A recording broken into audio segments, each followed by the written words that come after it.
तो hello class 10th students, जैसा कि बोले थे यार हर फोर्थ डे में एक वीडियो डल रहा होगा। तो आज डे नंबर 8 है, तो आज थर्ड वीडियो का बारी है। तो आज हम डालने जा रहे हैं मेटल्स एंड नॉन मेटल्स का टॉप 25 एमसीक्यू सीरीज़। और ये सीरीज़ यार बहुत ही ज़्यादा फैबुलस है। ठीक है, इसमें सिर्फ वैसा ही क्वेश्चंस लिया गया है जो क्वेश्चंस पूरे चैप्टर को समझा सके या पूरे चैप्टर का क्रक्स वगैरह हो। तो इसको जाके ज़रूर बहुत अच्छे से जाके एसेस करो। और इस वीडियो में जितना भी हम पीडीएफ वगैरह यूज़ किए हुए हैं हम सारा का डिस्क्रिप्शन में लिंक डाल देंगे, तो वहाँ से जाके उसको ज़रूर एसेस करना। और इससे पहले भी यार chemical reactions and equations and acid basis and salts का वीडियो बना चुके हैं, तो उसको भी जाके ज़रूर देखना। और साइंस में यार कोई दिक्कत नहीं होने वाला है, साइंस इजी है, एमसीक्यू आने वाला है, तो टेंशन नहीं लेना है। पढ़ना है अभी भी यार पॉसिबल 80-85% स्कोर करना, टेंशन वाला बात नहीं है। तो चलो इसी के साथ चलते हैं डायरेक्ट एमसीक्यू सीरीज़ पे। ठीक है, तो चलो इस वीडियो को स्टार्ट करते हैं।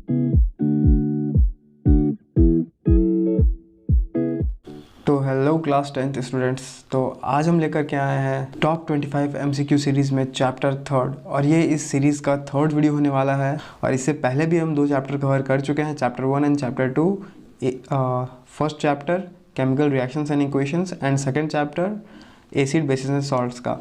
तो वो सब वीडियो जाके ज़रूर चेकआउट करना। और आज हम chapter third metals and non metal के साथ जाने वाले हैं, और इसका प्रॉपर नोट्स सब कुछ प्रोवाइड कर दिया जाएगा। जितना भी हम ये यूज़ कर रहे हैं स्क्रीन पे दिख रहा है सारा कुछ प्रोवाइड कर दिया जाएगा, तो टेंशन लेने की कोई ज़रूरत नहीं है।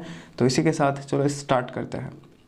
तो फर्स्ट क्वेश्चन है, which property of metals is used for making bells and strings of musical instrument like sitar and violin. तो हम लोग को कौन से मेटल का प्रॉपर्टी यूज़ करते हैं, या कौन से मेटल का प्रॉपर्टी इसमें यूज़ हो रहा होता है कि हम लोग इसको स्ट्रिंग्स में यूज़ करते हैं, सितार और वायलिन के। तो यार देखो, मेटल जो होता है वो बहुत ही स्वीट साउंड निकालता है, ठीक है, उसको बीट करने पे या उसको हल्का सा बीट करने पे।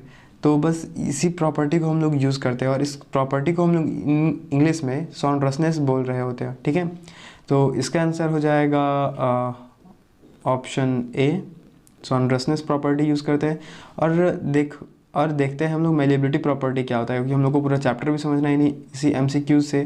ठीक है, तो मेलिएबिलिटी यार वो होता है, मेलिएबिलिटी का मतलब होता है कि हम कोई भी मेटल को पीट के बहुत ही थिन शीट में कन्वर्ट कर सकते हैं। इस प्रॉपर्टी को हम लोग मेलिएबिलिटी बोलते हैं। ठीक है, और ये मेटल्स में पाया जाता है। और डक्टिलिटी क्या होता है, डक्टिलिटी वो वैसा प्रॉपर्टी होता है कि मेटल को हम बहुत ही पतले वायर में कन्वर्ट कर सकते हैं। ठीक है, वैसा प्रॉपर्टी को हम लोग डक्टिलिटी बोलते हैं। ठीक है, और नेक्स्ट है कंडक्टिविटी। कंडक्टिविटी तो मालूम ही है, जो कंडक्ट करता है, तो मेटल्स तो कंडक्ट करते हैं, तो इस प्रॉपर्टी को हम लोग कंडक्टिविटी बोलते हैं। ठीक है, तो और हाँ, ये नोट करने वाला बात है कि 1 ग्राम ऑफ गोल्ड से हम लोग 2 किलोमीटर लेंथ तक के वायर को ड्रॉन कर सकते हैं। समझ में आ रहा है, 1 ग्राम ऑफ गोल्ड से 2 किलोमीटर लेंथ बहुत ज़्यादा है। और इस प्रॉपर्टी को यार बेसिकली ये डक्टिलिटी का प्रॉपर्टी है। ठीक है, तो चलिए देखते हैं नेक्स्ट क्वेश्चन। और नेक्स्ट क्वेश्चन है, which of the following statements are wrong. इनमें से कौन सा स्टेटमेंट रॉन्ग है। Metals are sonorous, ductile, lustrous and malleable. ठीक है, ये स्टेटमेंट तो मेरा बिल्कुल करेक्ट है।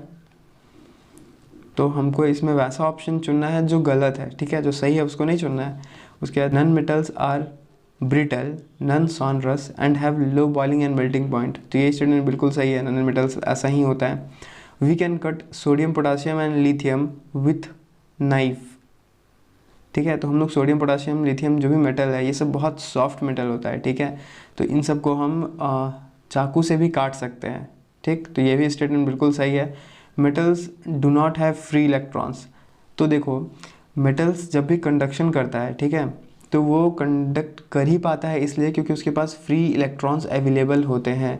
लेकिन ये स्टेटमेंट हम लोग को कह रहा है कि metals do not have free electrons. ठीक है, तो ये स्टेटमेंट मेरा बिल्कुल गलत है। तो according to my question this statement is right. And metals are also called as electronegative element as they have free electrons. ठीक है, लास्ट वाला पार्ट तो सही है। ठीक है, as they have free electrons, but ये metals are also called electronegative. ठीक है, ये इलेक्ट्रोनेगेटिव नहीं है, इलेक्ट्रोपॉजिटिव होगा। Electropositive elements, metals are electropositive. क्यों? क्योंकि इलेक्ट्रोनेगेटिव वैसा एलिमेंट होता है यार जो इलेक्ट्रॉन एक्सेप्ट कर रहा होता है, ठीक है, हम लोग उसके बेसिस पे उसको बोलते हैं अच्छा ये इलेक्ट्रोनेगेटिव है। लेकिन मेटल्स क्या होता है, मेटल्स इलेक्ट्रॉन डोनेट करता है, इलेक्ट्रॉन देता है, ठीक है, तो इसको हम लोग इलेक्ट्रोपॉजिटिव बोलते हैं, इलेक्ट्रोनेगेटिव नहीं बोलते हैं, ठीक है। तो ये स्टेटमेंट मेरा बिल्कुल गलत है। ये वाला स्टेटमेंट कारण, इलेक्ट्रोनेगेटिव एलिमेंट के कारण ये स्टेटमेंट पूरा रॉन्ग हो गया, ठीक है। तो according to my question this is right. So options पे चले तो मेरा ऑप्शंस 4 and 5, ठीक है, तो 4 and 5 किस में आ रहा है, ऑप्शन नंबर बी। तो मेरा ऑप्शन नंबर बी बिल्कुल करेक्ट है इस क्वेश्चन के अकॉर्डिंग, ठीक है। तो अब हम चलते हैं नेक्स्ट क्वेश्चन पे। अच्छा उससे पहले कुछ पॉइंट्स है, ठीक है, तो कुछ पॉइंट्स देख लेते हैं यार। इस चैप्टर में बहुत सारा पॉइंट्स, बहुत सारा एक्सेप्शंस है, तो कुछ पॉइंट्स वगैरह देख लेते हैं ताकि हम लोग आगे बढ़ सकें, बहुत बढ़िया हो आगे क्वेश्चन सॉल्व करने में, ठीक है। तो देखते हैं कुछ पॉइंट्स। तो सबसे पहला पॉइंट है silver and copper are the best conductor of heat and electricity. ये सिल्वर और कॉपर जो है दो मेटल, वो बहुत ही अच्छा कंडक्टर भी है हीट का और इलेक्ट्रिसिटी दोनों का, बहुत अच्छा कंडक्टर है, ठीक है, बहुत अच्छा कंडक्ट करता है। मतलब मेटल्स का एक्सेप्शंस हम लोग देखते हैं, ठीक है। तो mercury is the only metal which is liquid at room temperature, ठीक है। तो ये बात याद रखने वाला है कि जो मरकरी है हम लोग का, वही सिर्फ एक ऐसा मेटल है जो रूम टेम्परेचर पे लिक्विड फॉर्म में पाया जाता है, ठीक है। मेटल्स आर जनरली हार्ड, ठीक है, मेटल्स जितने भी होते हैं वो सब हार्ड होते हैं, ठीक है, बहुत ज़्यादा हार्ड होते हैं। लेकिन यही एक ऐसा मेटल है मरकरी जो रूम टेम्परेचर पे लिक्विड स्टेट में पाया जाता है, ठीक है। उसके बाद है gallium and caesium have very low melting and boiling point, ठीक है। तो जो गैलियम और सीजियम है, जो गैलियम एंड सीजियम है, ये दो मेटल हैं, ठीक है, इनका मेल्टिंग एंड बॉइलिंग पॉइंट बहुत ही कम होता है। इनफैक्ट इतना कम होता है कि अगर इसको हम हाथ पे लें तो ये पिघल जाएगा, ठीक है। और नेक्स्ट है lithium potassium and sodium are so soft that they can be cut with a knife, also they have low densities and melting point. तो यार लिथियम पोटासियम एंड सोडियम जो है वो लोग काफ़ी, ये सब जो मेटल्स हैं लिथियम पोटासियम एंड सोडियम, ये काफ़ी सॉफ्ट मेटल है, ठीक है। इनको हम लोग with the help of knife, चाकू की मदद से भी हम लोग इसको काट सकते हैं, और वैसे इसका डेंसिटी बहुत कम होता है और इसका मेल्टिंग पॉइंट भी बहुत कम होता है, ठीक है। तो ये सब एक्सेप्शंस हैं यार, और इससे एक्सेप्शन से भर के क्वेश्चंस पूछे जाते हैं, ठीक है। तो ये सब एक्सेप्शंस ध्यान में रखना बहुत ज़रूरी है। और सोडियम और पोटाशियम ऐसा मेटल है जो हम लोग केरोसिन ऑयल में रखते हैं, ठीक है। केरोसिन ऑयल में इसलिए रखते हैं यार ताकि ये ऑक्सीजन वगैरह से रिएक्शन ना करें। इसको अगर ओपनली हम लोग छोड़ दिए सोडियम और पोटाशियम को, तो ये लोग तुरंत ऑक्सीजन से विग्रसली रिएक्ट करके पूरा हीट प्रोड्यूस करके तुरंत ख़त्म हो जाएगा, ठीक है। इसलिए हम लोग इसको बचाने के लिए केरोसिन ऑयल में डिप करके रखते हैं। नन मेटल का कुछ एक्सेप्शंस देख लेते हैं, ठीक है। तो iodine is non metal but it is lustrous. Lustrous यार वैसा प्रॉपर्टी होता है जो शाइनी लुक देता है, बेसिकली ये मेटल का प्रॉपर्टी है लस्टरस। लेकिन यहाँ पे हम लोग क्या देखते हैं कि आयोडीन एक नन मेटल है, फिर भी इसके पास ये प्रॉपर्टी है लस्टरस का, ठीक है, इसलिए हम लोग इसको एक्सेप्शंस में डाले हैं। Carbon can exist in different forms called allotropes. देखो यार, एक यही एक ऐसा नन मेटल है कार्बन जो डिफरेंट एलोट्रॉप्स में पाया जाता है, तो ये खुद भी एक एक्सेप्शंस है। और डायमंड और ग्रेफाइट, इसका डायमंड और ग्रेफाइट, डायमंड तो यार सबसे ज़्यादा नेचुरल ऑकरिंग हार्ड सब्सटेंस अभी तक का पाया गया है, ठीक है, डायमंड, और इसका मेल्टिंग एंड बॉइलिंग पॉइंट भी काफ़ी ज़्यादा होता है। और ग्रेफाइट यार एक ही ऐसा नन मेटल है जो इलेक्ट्रिसिटी कंडक्ट करता है, ठीक है। तो ये दोनों का भी याद रखना बहुत ज़्यादा ज़रूरी है, एग्ज़ाम में कैसे भी पूछा जा सकता है। उसके बाद non metals are generally solid and gases but bromine is exceptions which is liquid at room temperature. तो ब्रोमीन यार, ब्रोमीन यहाँ पे क्या है, मेरा ब्रोमीन लिक्विड है रूम टेम्परेचर पे। बाकी जो नॉर्मली जो हम लोग नन मेटल्स ऑब्टेन करते हैं या देखते हैं वो बेसिकली सॉलिड फॉर्म में होता है या तो गैसेस फॉर्म में होता है रूम टेम्परेचर पे, लेकिन ब्रोमीन जो है वो मेरा लिक्विड होता है, ठीक है। तो यही कुछ एक्सेप्शंस था। अब चलते हैं नेक्स्ट, देखते हैं next question. Which metal do not react with hot और cold water but it can react with steam, ठीक है। इसमें से कौन सा ऐसा मेटल है जो हॉट वाटर और कोल्ड वाटर से रिएक्ट नहीं करता है बल्कि स्टीम से रिएक्ट करता है डायरेक्टली, ठीक है। तो यार अगर थ्योरी पढ़े होगे तो ये पता होगा कि एल्युमिनियम और आयरन वैसा मेटल है, नहीं रिएक्ट करता है ना कोल्ड स्टेट में ना हॉट स्टेट में, ठीक है। ये वाटर से तभी रिएक्ट करता है जब वाटर इसको स्टीम के रूप में मिलता है, भी वाटर से रिएक्ट करता है। तो 5 का ए आंसर है। और शायद हम यहाँ पे नोट्स भी कुछ डाले होंगे।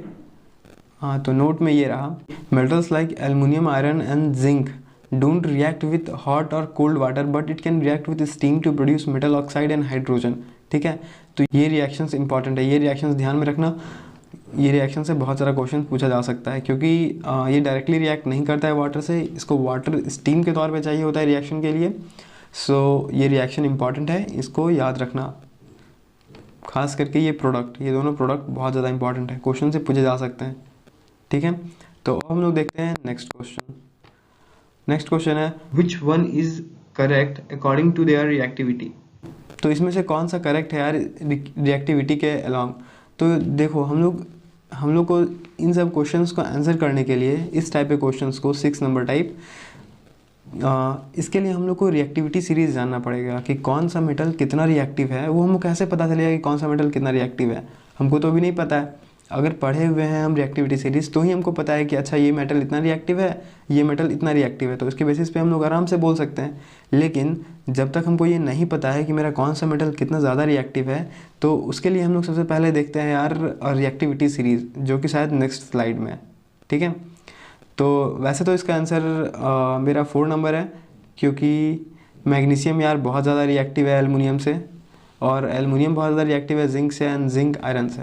तो इसका आंसर है 6 का डी। एंड इसको देखते हैं नेक्स्ट स्लाइड में रिएक्टिविटी सीरीज़। तो ये रहा यार रिएक्टिविटी सीरीज़। तो सबसे हम लोग का पहले जो है वो पोटाशियम आता है। ठीक है, पोटाशियम आता है, फिर सोडियम आता है, फिर कैल्शियम आता है, फिर मैग्नीशियम आता है, फिर एल्युमिनियम आता है, फिर zinc, iron, lead, hydrogen, copper, mercury, silver, gold.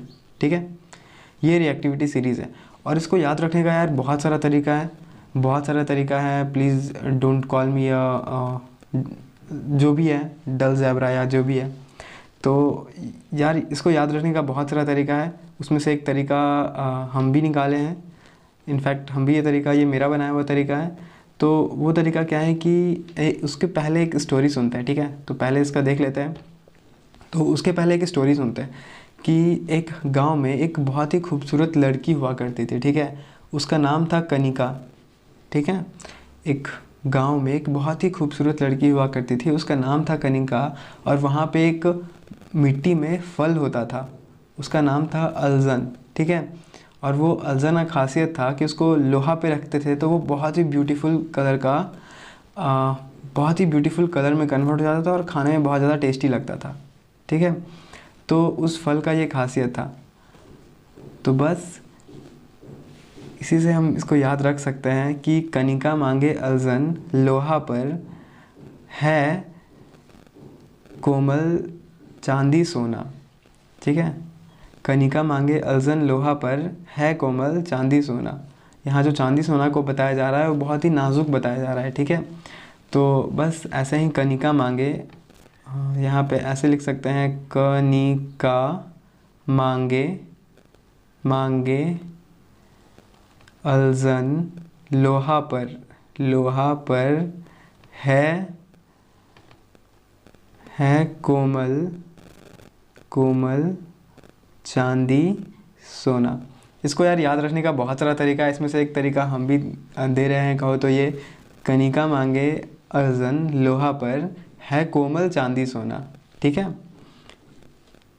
तो यार ये कुछ तरीका है। और देखो ये बात याद रखने वाला है कि एल्युमिनियम के नीचे कार्बन है, क्लास 10th के एनसीईआरटी बुक में ये नहीं दिया हुआ है। ठीक है, तो यहाँ पे ये एल्युमिनियम के नीचे कार्बन आता है एंड आयरन के नीचे टिन आता है। वैसे टिन ज़्यादा ज़रूरत नहीं है, लेकिन कार्बन का बहुत ज़्यादा ज़रूरी होता है। ठीक है, तो ये रिएक्टिविटी सीरीज़ याद होना चाहिए, किसी भी तरह से याद करो नो प्रॉब्लम, लेकिन याद होना चाहिए तभी ये क्वेश्चंस कर सकते। तो चलो देखते हैं नेक्स्ट क्वेश्चन। और नेक्स्ट क्वेश्चन ये रहा, which among the given statements is incorrect for magnesium metal. ठीक है, तो मैग्नीशियम मेटल के लिए कौन सा स्टेटमेंट इनकरेक्ट है वो हमको ढूंढ के निकालना है। ठीक है, तो it Burns in oxygen with a dazzling white flame.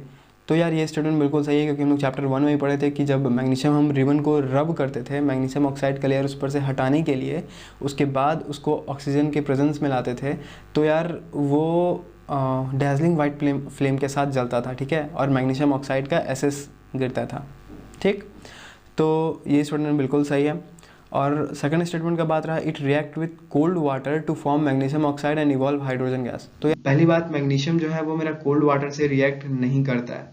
ठीक है, मैग्नीशियम मेरा कोल्ड वाटर से रिएक्ट नहीं करता है और मैग्नीशियम ऑक्साइड फॉर्म नहीं करता है। ये कभी भी अगर वाटर से रिएक्ट करेगा तो वो हॉट वाटर से रिएक्ट करेगा। ठीक है, और ये मैग्नीशियम हाइड्रोक्साइड प्रोड्यूस करेगा, ना कि मैग्नीशियम ऑक्साइड। तो इस बात का एकदम ध्यान रखना है। तो ये वाला स्टेटमेंट मेरा बिल्कुल सही है, सी एंड डी। तो मेरा स्टेटमेंट रॉन्ग है बी, और अकॉर्डिंग टू क्वेश्चन हमको रॉन्ग स्टेटमेंट ही पूछा गया था। ठीक है, तो अब हम देखते हैं next question. In stainless steel iron is mixed with. ठीक है, स्टेनलेस स्टील में आयरन किससे मिक्स किया जाता है? तो यार स्टेनलेस स्टील में आयरन जो है वो निकेल और क्रोमियम से मिक्स करके बनाया जाता है स्टेनलेस स्टील। ठीक है, ये यार वैसे ये तो जनरल लाइफ का क्वेश्चन है, इसलिए हम इसको इंक्लूड कर लिए क्योंकि ये इंपॉर्टेंट क्वेश्चन है। ठीक है, और इसका आंसर सबको पता होना चाहिए। ठीक है, और which one of the given property is not generally exhibited by ionic compound. ठीक है, इसमें से ऐसा कौन सा प्रॉपर्टी है जो आयोनिक कंपाउंड के द्वारा जनरली एग्जिबिट नहीं किया जाता है? तो चलो ढूंढते हैं। तो सबसे पहला है कि सॉल्युबिलिटी इन वाटर। तो यार आयोनिक कंपाउंड जो होता है वो हाईली सॉल्युबल इन वाटर होता है। Electrical conductivity in solid state. तो यार सॉलिड स्टेट में कुछ भी इलेक्ट्रिकल कंडक्टिविटी इसके पास नहीं होता है। तो यही स्टेटमेंट गलत है। तो इट मीन्स मेरे क्वेश्चन के हिसाब से यही स्टेटमेंट मेरा करेक्ट है। लेकिन हम लोग क्वेश्चन पूरा चैप्टर समझना है, इसलिए हम लोग आगे भी देखते हैं। High melting and boiling point. ठीक है, तो जो मेरा आयोनिक कंपाउंड होता है वो उसका मेल्टिंग पॉइंट और बॉइलिंग पॉइंट यार काफ़ी ज़्यादा हाई होता है। ठीक है, क्योंकि वो लोग बहुत ज़्यादा स्ट्रॉन्ग बॉन्ड बना के रखते हैं। और इलेक्ट्रिकल कंडक्टिविटी इन मोल्टेन स्टेट। तो यार मोल्टेन स्टेट में उसका इलेक्ट्रिकल कंडक्टिविटी काफ़ी ज़्यादा होता है, क्योंकि ये आयंस से ही बना होता है। तो जब भी ये टूटता है तो आयंस देता है। तो यार आयंस देने का मतलब ये होता है कि इसका इलेक्ट्रिकल कंडक्टिविटी काफ़ी ज़्यादा हाई हो जाता है। ठीक है, तो ये स्टेटमेंट मेरा बिल्कुल सही है। तो मेरा गलत स्टेटमेंट कौन सा हो गया? Statement B. ठीक है, तो अब चलते हैं, देखते हैं नेक्स्ट क्वेश्चन। तो यार नेक्स्ट क्वेश्चन है, aqua regia is a mixture of. Aqua regia यार हम लोग को ज़रूरत ही क्यों पड़ा एक्वारेजिया का? हम लोग को ज़रूरत एक्वारेजिया का इसलिए पड़ा क्योंकि हम लोग के पास कुछ कुछ ऐसा मेटल्स है जो रिएक्ट किसी से करता ही नहीं है, जैसे गोल्ड और प्लेटिनम। ये सब ऐसा मेटल है यार जो किसी से जल्दी रिएक्ट करता ही नहीं है। तो इसको घुलाने के लिए इसको कोई तो कुछ ऐसा होना चाहिए ना जिसमें ये घुल जाए। ऐसा कुछ था ही नहीं कि किसी में ये घुल जाए। तो इसलिए हम लोग को एक्वारेजिया का ज़रूरत पड़ा कि एक्वारेजिया, तो हम लोग बनाए कुछ कंपाउंड, कुछ बहुत सारा केमिकल टेस्टिंग के बाद एक कंपाउंड निकल के आया जिसका हम लोग नाम एक्वारेजिया रख दिए। तो यार बेसिकली एक्वारेजिया होता है mixture of HCl and HNO3। ठीक है, तो अब देखते हैं नेक्स्ट क्वेश्चन। तो यार the ratio of mixture of HCl and HNO3 in aqua regia is. ठीक है, तो इसका रेशियो क्या होता है? HCl HNO3 का रेशियो क्या होता है एक्वारेजिया में? तो यार इसका रेशियो होता है 3:1। तो इसका मेरा आंसर हो जाएगा B. Generally metals react with acid to give salt and hydrogen gas. Which of the given acid does not give hydrogen gas on reacting with metals?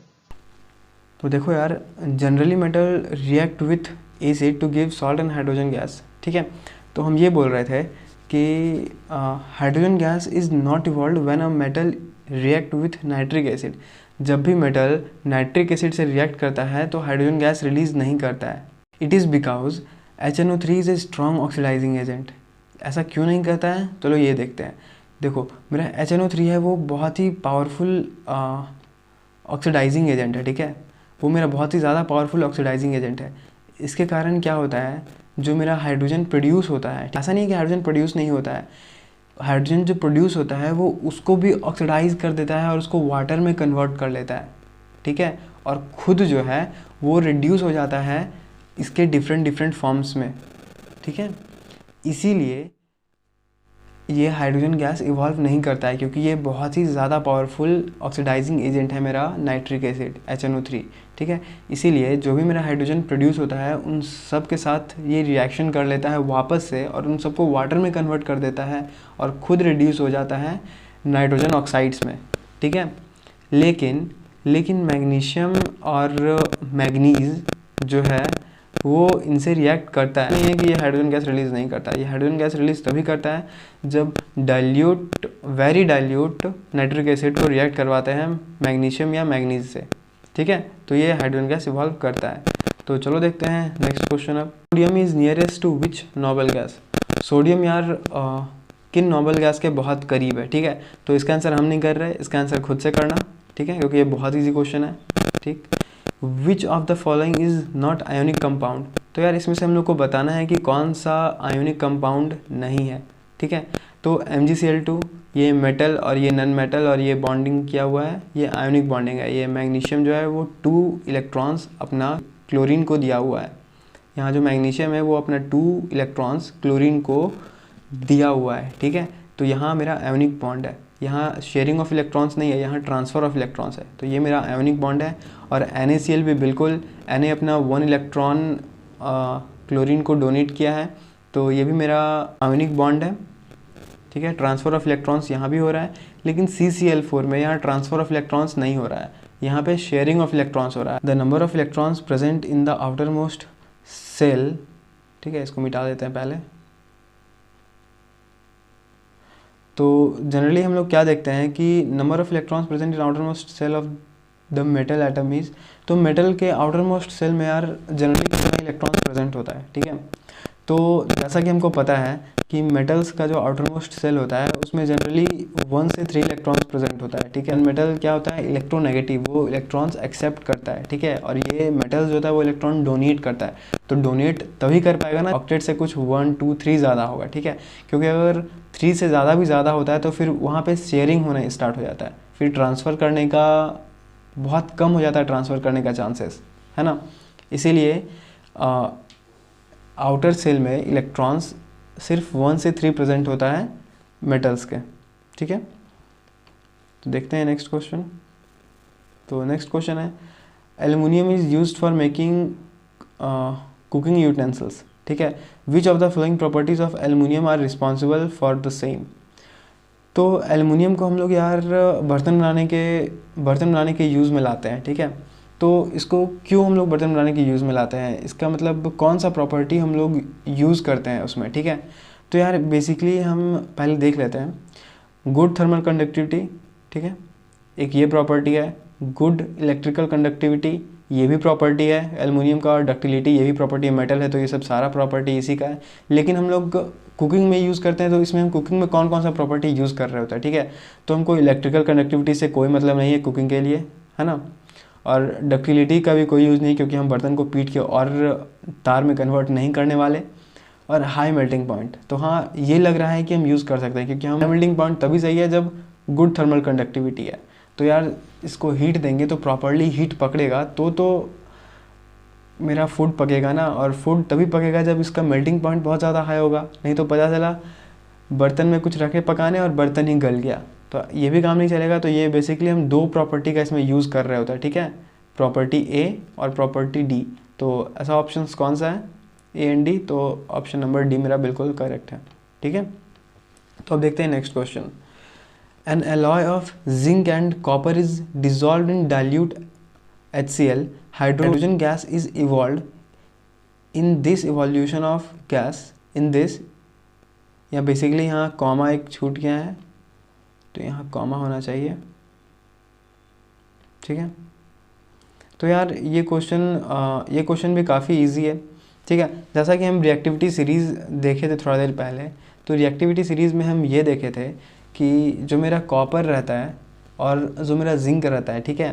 Kareena मांगे अलजन है कोमल चांदी सोना, हाय को ठीक है। तो वहाँ पे कॉपर आया था मेरा, अलजन जिंक के बाद, ठीक है, जिंक के बाद कॉपर आया था। और हाई क्या था मेरा, हाइड्रोजन था, ठीक है, हाइड्रोजन के बाद कॉपर आया था। तो कॉपर जो है वो मेरा हाइड्रोजन को रिप्लेस नहीं कर सकता, ठीक है। कॉपर जो है वो मेरा हाइड्रोजन कहाँ गया, हाइड्रोजन को रिप्लेस नहीं कर सकता, ठीक है। मेरा जो कॉपर है वो मेरा हाइड्रोजन को रिप्लेस नहीं कर सकता, क्योंकि वो हाइड्रोजन के नीचे आया था रिएक्टिविटी सीरीज़ में। लेकिन मेरा जिंक जो है वो मेरा हाइड्रोजन के ऊपर आया है, ठीक है। तो ऊपर वाला नीचे वाले को रिप्लेस कर सकता है रिएक्शंस के दौरान, ठीक है। तो मेरा जिंक रिप्लेस कर सकता है हाइड्रोजन को, तो इसीलिए जो मेरा यहाँ पे आंसर हो जाएगा only zinc react with dilute HCl, ठीक है। और जो हाइड्रोजन गैस रिलीज़ करेगा वो जिंक की वजह से रिलीज़ करेगा, क्योंकि जिंक रिएक्ट करेगा HCl से तो ZnCl2 बनाएगा और हाइड्रोजन गैस रिलीज़ करेगा, ठीक है। तो देखो, yes it is obvious that copper will not react with hydrochloric acid for the simple reason it's below hydrogen in the reactivity series. तो यहाँ हम इट्स कॉपर के लिए, ठीक है, कॉपर जो है वो रिएक्टिविटी सीरीज़ में हाइड्रोजन के नीचे है, so copper can not replace hydrogen in HCl to form CuCl2, ठीक है। तो CuCl2 फॉर्म करने के लिए ये HCl में से H को रिप्लेस नहीं कर सकता, ठीक है। Hence when copper react with hydrochloric acid there will be no reaction. तो जब भी कॉपर को डाइल्यूट HCl में डालेंगे ना, तो कॉपर कोई रिएक्शन ही नहीं करेगा, ठीक है। तो ये रहा इसका कॉन्सेप्ट। और चलते हैं अब आगे। The poorest conductor of heat among metal is, तो यार ये खुद से करना अकॉर्डिंग टू रिएक्टिविटी सीरीज़, ये सेम क्वेश्चन है तो ये उससे हो जाएगा। और ये देखते हैं एल्युमिनियम और जब भी H2O स्टीम के साथ रिएक्शन करेगा तो ये क्या बनाएगा, ठीक है। तो शायद ये रिएक्शन पहले भी दिया हुआ था, तो ये रिएक्शन भी खुद से करना, ये हो जाएगा, काफ़ी सिंपल है। और electronic configuration of 3 elements X, Y and Z are as follow, ठीक है। X का तो ये क्वेश्चन काफ़ी सही है। तो देखो X का मेरा इलेक्ट्रॉनिक कन्फिग्रेशन है 2 and 4, ठीक है, एंड Y का मेरा इलेक्ट्रॉनिक कन्फिग्रेशन है 2 and 7, और मेरा Z का इलेक्ट्रॉनिक कन्फिग्रेशन है 2 and 1, ठीक है।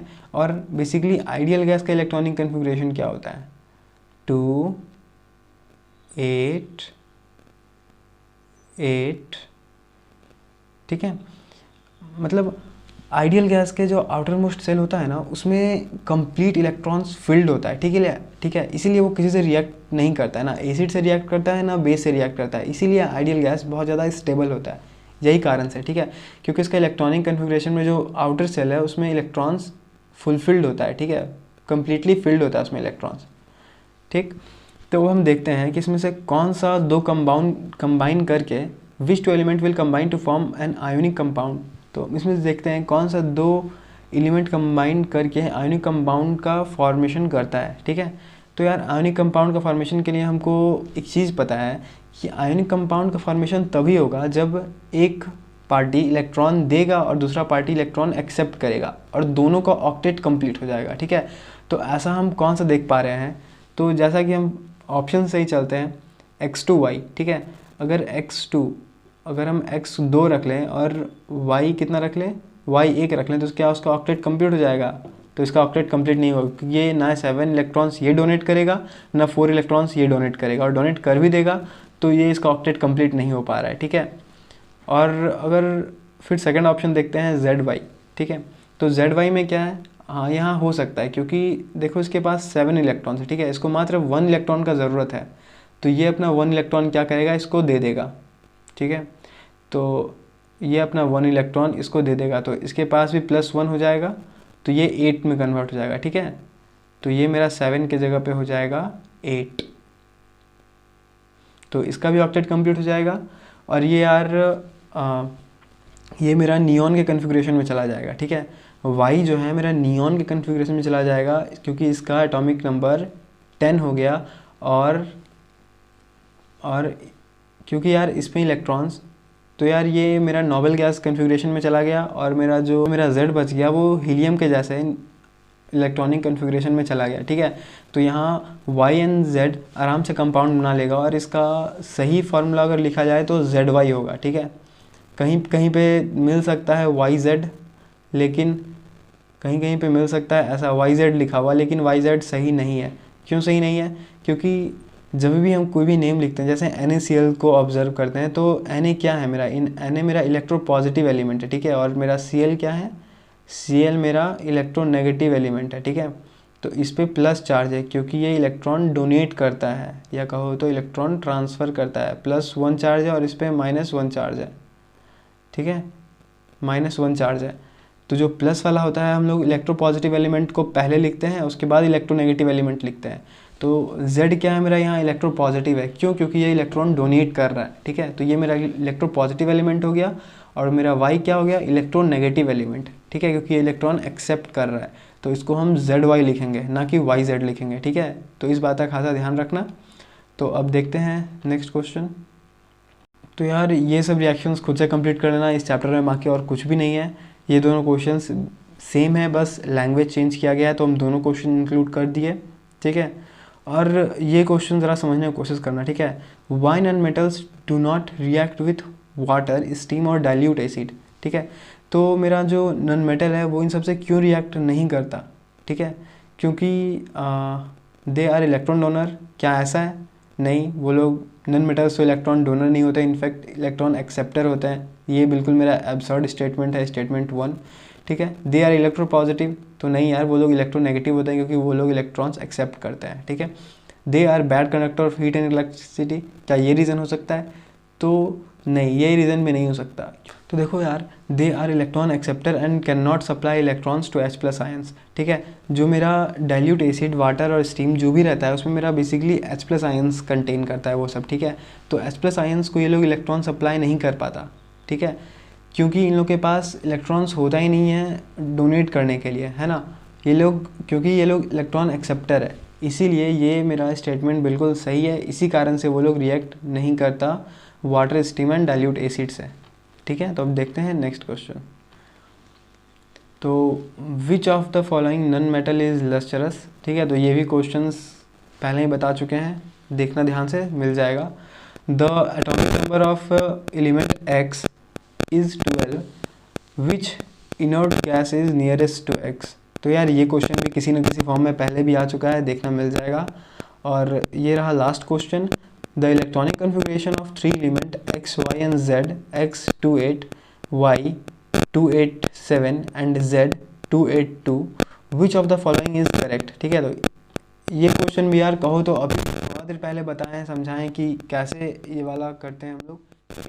तो बाकी ये क्वेश्चन भी खुद से करना, सब बन जाएगा। और नहीं बनेगा तो यार मेरा इंस्टाग्राम हैंडल है, मेरा कमेंट सेक्शन नीचे है, कमेंट सेक्शन है, तो उसमें मैसेज कर सकते हो, हम वहाँ पे समझा देंगे। या कहीं पे भी हमसे कांटेक्ट करने की कोशिश करो तो हम वहाँ मिलेगा तो समझा देंगे, ठीक है। और बाकी अगर यार ये सेशन अच्छा लग रहा है तो प्लीज़ इसको लाइक एंड सब्सक्राइब करना और अपने दोस्तों तक ज़रूर पहुँचाना, ठीक है। तो इसी के साथ इस वीडियो को यहीं पर समाप्त करते हैं।